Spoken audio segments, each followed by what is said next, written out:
ज्यावेळेस आमचं धानाची जी नर्सरी होती त्यावेळेस अतिवृष्टीनं आमचं नर्सरी खराब झाल्यात। ते कसं तरी आम्ही सावरलो त्याच्यातून आणि आता या सातत्यानं पावसामुळे झालेल्या नुकसानीलाही कसं तरी सांभाळलं।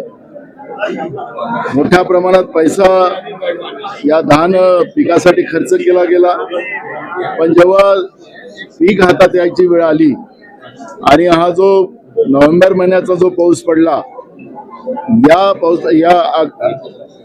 पावसामुळे ऑक्टोबर मध्ये पाऊस जो पडला त्या पावसामुळे मोठ्या प्रमाणात शेतकऱ्यांचं नुकसान झालं।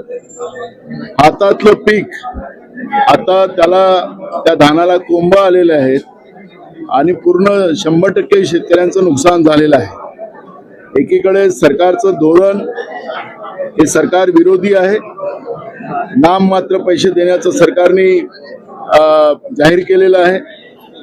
मागच्या काळात तर भंडारा जिल्हा त्याच्यातून सोडला होता, मग आम्ही दबाव आणला तर मग भंडारा जिल्हा त्याच्यामध्ये टाकला आणि आता नाम मात्र काही मदत ती मागची द्यायला सुरुवात केलेली आहे। पण आता जे 100% नुकसान झालेलं आहे याचं हेक्टरी 1 लाख रुपये या धान उत्पादक शेतकऱ्याला दिले गेले पाहिजेत। ही मागणी आम्ही आता माननीय जिल्हाधिकारीच्या माध्यमातून राज्य सरकारला केलेली आहे आणि ही मागणी समजा पूर्ण झाली नाही आणि शेतकऱ्यांच्या आत्महत्या ज्या मोठ्या प्रमाणात होतात, आम्ही शेतकऱ्यांनाही आवाहन करतो की आत्महत्या करू नका।